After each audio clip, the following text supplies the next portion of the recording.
Assalamualaikum warahmatullahi wabarakatuh. A'udzu billahi minasy syaithanir rajim. Bismillahirrahmanirrahim. Alhamdulillahi rabbil alamin.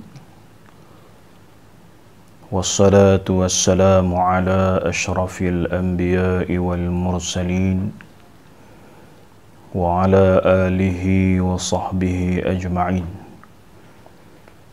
Allahumma salli ala sayyidina Muhammadin wa ala alihi wa sahbihi ajma'in. Amma ba'du. Alhamdulillah, terlebih dahulu kita bersyukur kepada Allah Subhanahu wa taala. Pada hari ini kita masih lagi diberi kesempatan oleh Allah Subhanahu wa taala, diberi lagi oleh Allah Subhanahu wa taala untuk terus hidup di atas muka bumi Allah Subhanahu wa taala, di samping kita menikmati nikmat-nikmat yang disediakan oleh Allah Subhanahu wa taala. Maka bagi kita hamba yang berakal, maka wajib kita bersyukur dengan segala macam nikmat yang telah dikurniakan oleh Allah Subhanahu wa taala kepada kita semua. Insya-Allah pada hari ini kita akan sambung lagi dalam pengajian kitab Tanbihul Ghafilin ini, masih lagi pada bab yang ketiga, yang berkenaan dengan menyatakan perkara-perkara yang berkaitan dengan akal dan juga bebal. Kitabnya nipis tapi manfaatnya besar. Ilmu yang terkandung di dalam kitab ini sangat baik untuk kita ambil i'tibar dan kita ambil sebagai ilmu yang berguna, ilmu yang bermanfaat insya-Allah.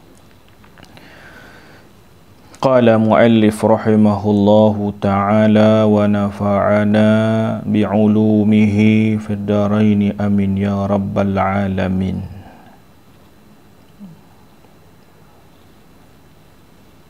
Maka jika dikata orang akal itu terlebih baik daripada ilmu, tetapi akal serta ilmu itu terlebih baik kerana bahawasanya ilmu itu fardu atas segala yang berakal baligh, seperti sabda Nabi sallallahu alaihi wasallam. Baik, jika dikata orang akal itu lebih baik daripada ilmu, jika ada orang bertanya, jika ada orang kata bahawasanya akal itu lebih baik daripada ilmu, sebenarnya dari segi hakikatnya kedua-duanya penting dalam kehidupan manusia. Dari segi hakikat yang sebenar-benarnya, kedua-duanya perlu seiring dan bersekali dalam kehidupan manusia seseorang itu. Tidak ada gunanya seseorang yang berakal, orang yang ada akal, tetapi akalnya itu tidak dimanfaatkan sepenuhnya. Akal yang waras, akal yang sejahtera, akal yang baik, tetapi tidak digunakan untuk mencari ilmu. Maksudnya semata-mata ada akal sahaja, akal itu tidak digunakan manfaatnya, maka pada ketika itu orang yang berakal itu akalnya mungkin akan menjadi tumpul ataupun menjadi kualitinya rendah. Jadi di sini maka dia kata akal serta ilmu itu terlebih baik. Yang paling betul, yang tepatnya, yang jelasnya ialah akal yang berserta dengan ilmu itu adalah lebih baik, lebih berguna dan lebih bermanfaat bagi manusia. Seseorang yang Allah Subhanahu wa taala muliakan. Mana manusia ni antara makhluk yang Allah Subhanahu wa taala beri kurniakan kemuliaan. Antara kemuliaan itu ialah manusia ni ada akal. Ini kemuliaan yang ada pada berdiri seseorang manusia. Kemudian kemuliaan itu digandakan lagi. Kemuliaan itu ditingkatkan lagi, diangkatkan lagi, ditinggikan lagi darjat kemuliaan itu bila mana akal yang sempurna, akal yang waras itu digunakan untuk memasukkan ilmu. Artinya, seseorang yang mempunyai akal yang sempurna, seseorang yang mempunyai akal yang waras, dia menggunakan kesempurnaan akalnya, menggunakan kewarasan akalnya untuk menimba ilmu, untuk mencari sebanyak-banyaknya ilmu, maka orang ini kedudukannya cukup tinggi, kedudukannya cukup mulia, sebagaimana dirakamkan oleh Allah Subhanahu wa taala di dalam Al-Quran. Allah mengangkat darjat orang-orang yang beriman dan orang-orang yang berilmu dalam kalangan kamu.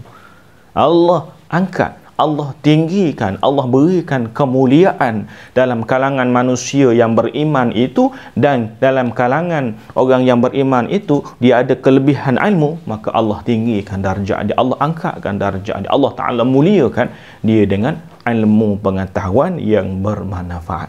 Oleh sebab itulah Allah kurniakan akal, maka akal yang waras, akal yang sempurna, kemuliaan akal itu dimanfaatkan dengan jalan menimba ilmu. Artinya akal manusia, Allah Ta'ala beri pada akal manusia ni, akal ni sebagai pintu kepada masuknya ilmu, ya? Akal manusia ini sebagai muka depan, sebagai pintu untuk masuknya ilmu. Sebab itulah orang yang tidak berakal, dia tak boleh terima ilmu. Orang yang tidak berakal secara kebiasaannya, orang yang tidak berakal itu dia tidak dapat menerima ilmu. Akalnya tidak boleh menerima ilmu. Sebab itulah Allah Ta'ala beri kita akal sebagai orang yang bersyukur dengan nikmat akal. Kita sebagai seorang hamba yang bersyukur dengan nikmat akal yang Allah Subhanahu wa Ta'ala berikan kepada kita, maka kita gunakannya untuk jalan mencari ilmu, untuk kita menimba ilmu sebanyak-banyaknya bagi meningkatkan kualiti kehidupan kita sebagai manusia. Kerana orang yang berilmu tidak sama dengan orang yang tidak berilmu. Seseorang yang berilmu dia tidak sama dengan orang yang tidak berilmu. Bahkan ibadat orang yang berilmu tidak sama dengan ibadat orang yang tidak berilmu. Ibadat orang yang berilmu tak serupa, tak sama dengan ibadat orang yang tidak berilmu. Bahkan ibadat orang yang berilmu lebih tinggi kualiti dia, lebih tinggi kedudukannya, lebih tinggi darjat dia berbanding dengan ibadat orang yang tidak berilmu. Sebab itulah kita manfaatkan masa, manfaatkan kehidupan yang Allah Subhanahu wa Ta'ala kurniakan kepada kita dengan kita memperbanyakkan, menghabiskan masa kita dengan kita menghadiri majlis-majlis ilmu. Dan lagi, kerana apa akal dan ilmu ini lebih baik? Akal dan ilmu ini lebih baik. Kerana apa? Kerana bahawasanya ilmu itu fardu atas segala yang berakal baligh. Kerana menuntut ilmu itu adalah wajib. menuntut ilmu adalah wajib ke atas setiap individu yang berakal, atau individu yang berakal dan juga baligh. Kewajipan menuntut ilmu ada dua. Kefarduan menuntut ilmu ni ada dua jenis. Yang pertamanya fardu ain. Fardu ain dengan maksud seseorang yang telah mencapai, yang berakal, seseorang yang telah cukup umur, baligh, maka pada diri dia wajib menuntut ilmu fardu ain ini. Tapi alhamdulillah, kebanyakan kita sekarang ini daripada kecil sudah pun kita ajar, ataupun setelah pun kita hantar ke sekolah-sekolah ataupun ke madrasah-madrasah untuk menuntut ilmu fardu ain. Jadi fardu ain ini, ilmu fardu ain ini ilmu yang wajib dituntut atas tiap-tiap orang. Ilmu fardu ain ini wajib dituntut di atas setiap individu. Mana tiap-tiap orang wajib menuntutnya tanpa kecuali. Tidak seorang pun yang boleh berkecuali daripada menuntut ataupun mempelajari ilmu fardu ain. Apa dia ilmu fardu ain? Ilmu fardu ain yang pertama, dia ada tiga. Ilmu fardu ain dia ada tiga yang wajib dituntut oleh setiap orang. Yang pertamanya ilmu akidah, atau orang sebut juga ilmu tauhid, ataupun sebut juga ilmu usuluddin. Hak ni yang pertama sekali. Hak nombor satunya ilmu tauhid. Ilmu akidah ni nombor satu. Sama je, akidah tauhid ni sebenarnya nama yang sama. Ilmu ni wajib. Yang pertama ni wajib dituntut oleh atas tiap-tiap orang. Apa dia ilmu tauhid? Ilmu kita nak kenal Tuhan. Antaranya ilmu macam mana kita nak kenal Allah Subhanahu wa taala dengan kita mempelajari sifat-sifat Allah Subhanahu wa taala. Kenal para nabi dan para rasul alaihi wassalatu wassalam. Sebab sebut ilmu tauhid ini ilmu yang berkait tentang ketuhanan, ilmu yang berkait tentang kenabian, ilmu yang berkait tentang perkara-perkara gaib. Perkara gaib ini tentang dosa, pahala, syurga, neraka, adanya alam barzakh, adanya hari kebangkitan iaitu hari akhirat dan lain-lain lagi. Ini perkara yang berkait dengan ilmu akidah. Hak ni, ilmu akidah ini wajib atas tiap-tiap orang. Kenal Tuhan wajib atas tiap-tiap orang. Kenal Rasul wajib atas tiap-tiap orang. Perkara-perkara ghaibiyat ataupun perkara-perkara ghaib ini wajib atas tiap-tiap orang. Kena tuntut, kena tahu. Walaupun secara ijmali ataupun secara tafsili, secara umum ataupun secara perinci, kena tahu. Ini ilmu yang berkait tentang akidah. Kan akidah ini penting. Kukuh kepegangan kita, kukuh keyakinan kita kepada Allah Subhanahu wa taala, insya-Allah akan membawa kesan yang baik dalam kehidupan kita. Itu yang pertama, ilmu fardu ain yang pertama. Kemudian ilmu fardu ain yang kedua iaitulah ilmu fiqh. Ilmu fiqh. Ilmu fiqh ini sama ada perkara yang berkait dengan ibadat, perkara yang berkait tentang muamalat, perkara yang berkait tentang munakahat, perkara yang berkait tentang jinayat, ya? Berkaitan dengan ibadat. Macam mana cara bersuci, macam mana cara berwuduk, macam mana cara mandi wajib, macam mana cara sembahyang, macam mana tata cara berpuasa, zakat, haji, mandi jenazah dan seumpamanya. Ini perkara yang berkaitan dengan ibadat. Perkara yang berkait tentang ibadat. Macam mandi jenazah tadi itu fardu apa nama ni? Kifayah. Namun demikian apa nama ni, perkara yang berkait dengan ibadat ini, khususnya ibadat yang penting sembahyangnya yang berkait dengan individu, maka kena tuntut. Kita sembahyang, tetapi kalau tanpa ilmu, kita bimbang sembahyang kita tidak sah. Kita buat ibadat tanpa berasaskan kepada ilmu, kita bimbang ibadat kita ni tidak diterima oleh Allah Subhanahu wa taala. Sebab itulah mesti berasaskan kepada ilmu. Kita menuntut ilmu dan kita beramal. Antaranya yang kedua tadi, ilmu fiqh. Ilmu yang berkait tentang amali ataupun berkait dengan ibadat. Begitu juga berkaitan dengan nikah kahwin. Berkaitan dengan muamalah. Bagaimana kita bermuamalah sesama manusia, berjual beli dan seumpamanya, maka semua ini mesti dipelajari, mesti dituntut, mesti diketahui atas tiap-tiap individu.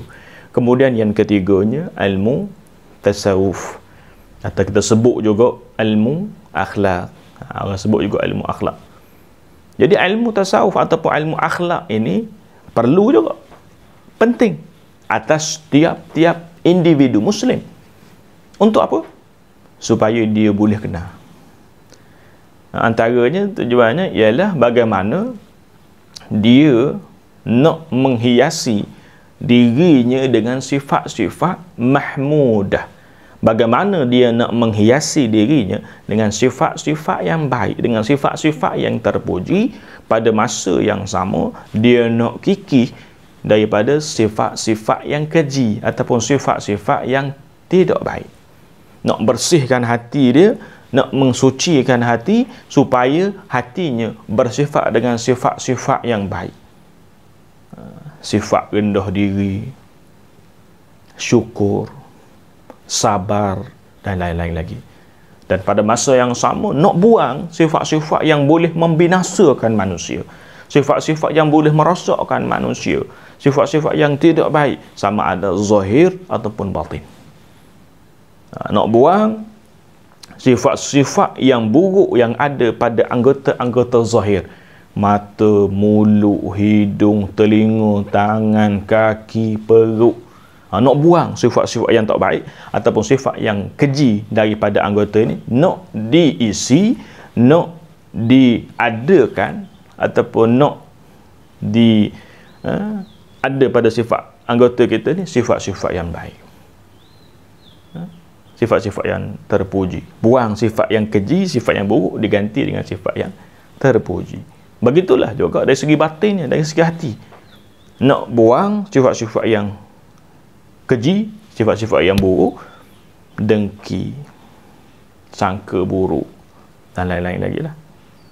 Digantikan dengan sifat berbaik sangka, digantikan dengan sifat rendah diri, digantikan dengan sifat syukur, digantikan dengan sifat berpada-pada dengan apa yang ada, gantikan dengan sifat radha dengan takdir Allah Subhanahu wa taala.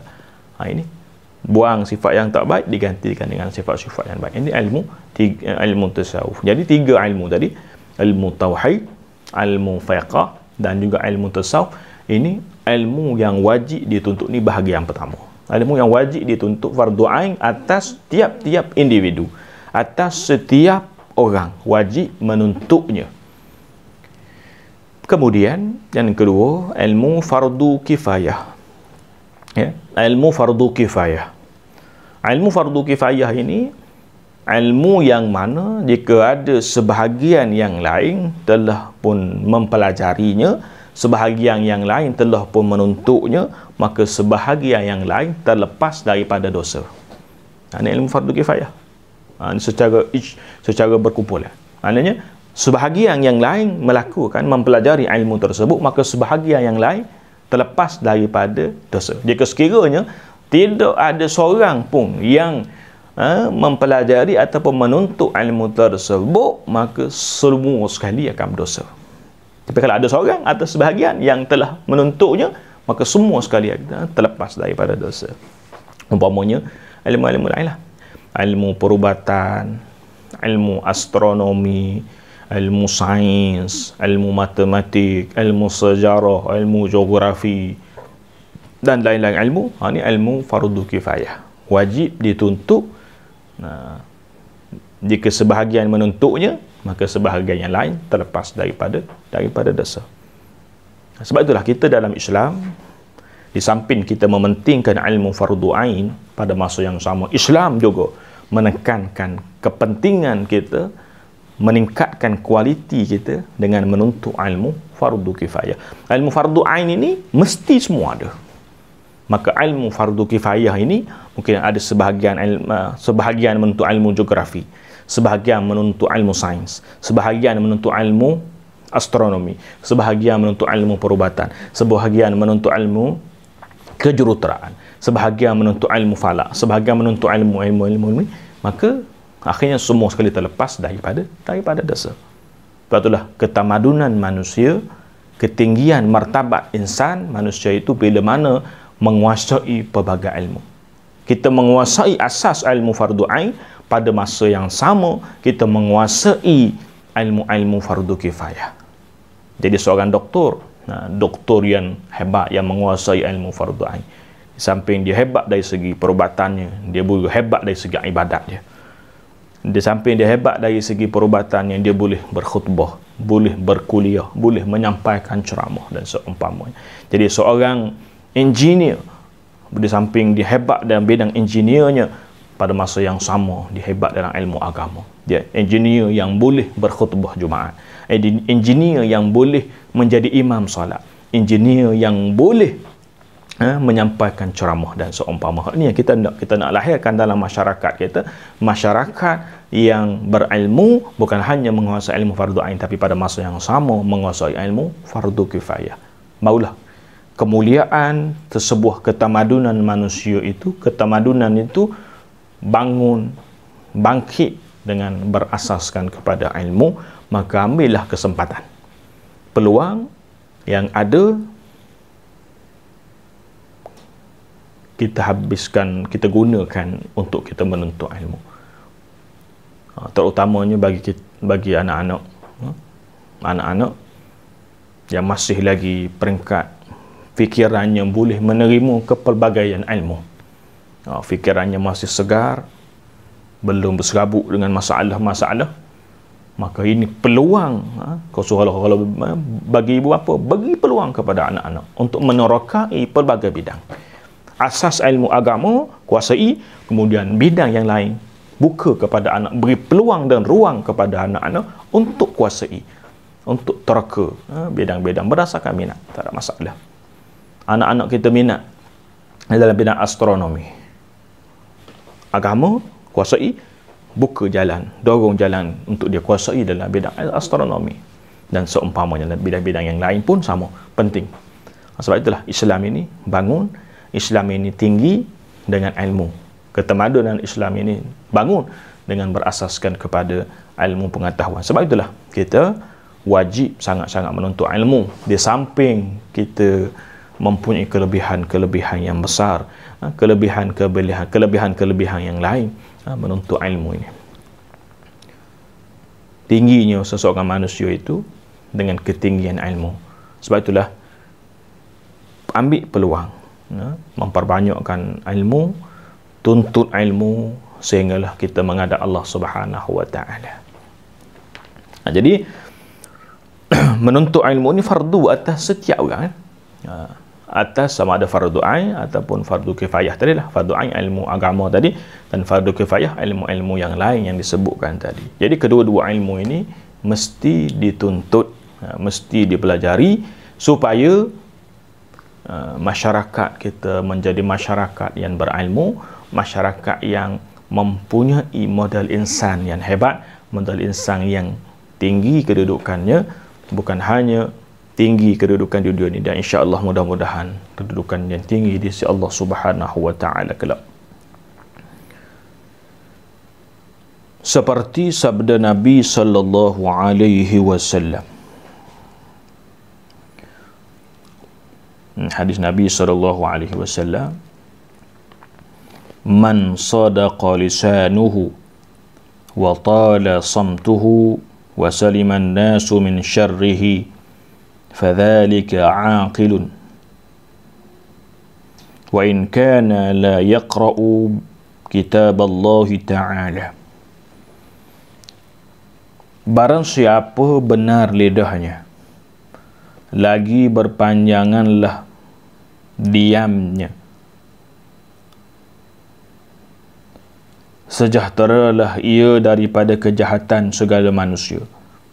Maka yang demikian itu akal. Dan jika ada ia tiada membaca kitab Allah Ta'ala sekalipun. Jadi nak cerita di sini, siapa-siapa yang lidahnya hanya bila bercakap terhadap perkara-perkara yang benar sahaja, ya. Lidahnya bila bercakap, bila keluar perkataan daripada lidahnya adalah perkataan-perkataan yang bermanfaat, perkataan-perkataan yang berguna, yang berilmu. Ini orang yang berilmu. Penting jadi orang yang berilmu ni. Orang yang berilmu, setiap yang keluar daripada mulut dia ialah ilmu. Sama ada ilmu fardu ain tadi ataupun ilmu fardu kifayah. Yang keluar daripada mulutnya yang bermanfaat, yang keluar daripada mulutnya perkataan-perkataan yang berguna. Dan kalau pun tidak keluar daripada mulutnya perkataan-perkataan yang berguna ataupun perkataan-perkataan yang bermanfaat, maka pada ketika itu dia akan diam. Dia akan banyak diam. Jika sekiranya tidak mengungkapkan, tidak dapat mengatakan perkataan-perkataan yang baik. Sebab itulah ada lebih sebut, berkatalah dengan kata-kata yang baik ataupun diam. Kalau tak boleh nak berkata dengan kata-kata yang baik ataupun perkataan yang beri manfaat, maka pada ketika itu kita diam. Jadi dia kata di sini, bahawa siapa yang benar lidahnya, mana orang yang bercakap benar, ataupun lidah dia sebut benda-benda yang bermanfaat, lidahnya sebut benda-benda yang baik, lidahnya keluar perkataan-perkataan yang mendatangkan pahala, dan ataupun berpanjangan diamnya, maknanya diam. Kau tak boleh nak bercakap benda baik, diam. Kau tidak boleh nak bercakap benda yang bermanfaat, maka diam itu lebih baik. Maka sejahteralah ia daripada kejahatan segala manusia, maka terselamatlah dia daripada segala kejahatan. Orang yang bercakap benar ataupun orang yang banyak diam, maka orang yang berakal ini orang yang berakal, dan orang ini sejahtera dia daripada kejahatan manusia. Maknanya orang ini sejahtera daripada segala kejahatan manusia. Dan kalau dia, mulut dia bercakap perkara-perkara yang baik, maka orang nak kata ke dia pun tak munasabah orang nak kata ke dia. Tak munasabah orang nak umpat dia. Tak munasabah orang nak fitnah dia. Biasanya orang yang cakap huduh ni ataupun orang yang bercakap dengan cakap-cakap kejahatan ini, maka dia akan dibalas dengan kejahatan juga. Kalau dia sebut benda-benda yang jahat, sebut benda-benda yang buruk, suka mengumpat orang, suka memfitnah orang, suka mengadu domba dan seumpamanya, maka dia juga akan menerima umpatan daripada orang lain. Orang itu juga, orang yang suka memfitnah orang lain, dia juga akan menerima fitnah daripada orang lain. Orang yang suka mengadu domba orang lain, dia juga akan diadu domba oleh orang lain. Maka orang yang jaga lidah dia, orang yang terpelihara daripada perbuatan jahat manusia lain, orang yang diberi perlindungan daripada Allah Subhanahu Wa Taala daripada kejahatan manusia. Orang pun tak suka nak kata-kata yang tak baik pada dia. Kalau orang yang mulut baik, orang yang suka bercakap kebaikan ini, kalau ada lagi orang yang suka cakap keburukan atau sebut benda yang tak baik ke atas orang yang bercakap baik ini, maka orang yang bercakap huduh ini, orang yang bercakap jahat ini, dia sengaja mendedahkan keaiban diri dia. Dia nak tunjuk keburukan diri dia saja. Sebab itulah kita ni kena ajar diri kita biar kita bercakap perkara-perkara yang memberi manfaat. Kita bercakap perkara-perkara yang memberikan kebaikan kepada kita dan juga kepada orang lain. Maka demikian itu akal. Demikian itulah orang yang berakal. Inilah akal yang dikatakan akal. Inilah yang dikatakan orang yang berakal waras. Inilah yang dikatakan orang yang menggunakan akal. Sebab orang yang berakal ini, dia ada ilmu, dia tuntut ilmu dan dia ada ilmu. Bila mana dia ada ilmu, dia akan jaga lidah dia. Bila nak sebut sesuatu perkataan, berfikir dulu sama ada perkataan itu mendatangkan kebaikan ataupun keburukan. Kalau perkataan itu mendatangkan pahala, silakan. cakap. Tapi kalau jika sekiranya perkataan itu mendatangkan dosa, mendatangkan kemaksiatan, maka kita kena jauhkan diri kita. Ini orang yang berakal. Nak buat orang yang berakal, nak buat sesuatu perkara, maka dia akan berfikir beribu kali, berpuluh kali, beribu kali berfikir dulu.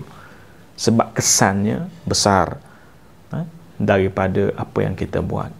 Sebab itulah kita berhati-hati supaya Allah Subhanahu Wa Taala jadikan kita tergolong dalam golongan orang yang memanfaatkan akal. Kita Allah Taala beri ruang kita tuntut ilmu, kita ada ilmu, maka gunakan keupayaan ilmu itu. Akal yang berilmu kita gunakan sebaik-baiknya, insya-Allah kita akan menjadi umat yang terbaik. Kita akan menjadi umat yang mulia. Kita akan menjadi umat yang terbaik di sisi Allah Subhanahu Wa Taala, umat Islam yang terbaik, insya-Allah.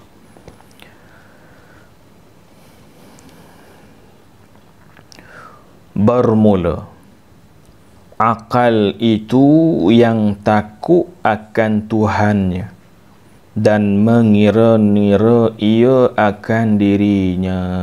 Wallahu subhanahu wa ta'ala a'lam. InsyaAllah kita sambung semula pengajian kita pada masa yang akan datang. Mudah-mudahan kita semua diberi rahmat oleh Allah Subhanahu wa taala. Aqulu qawli hadza wa astaghfirullahal azim li wa lakum. Assalamualaikum warahmatullahi wabarakatuh.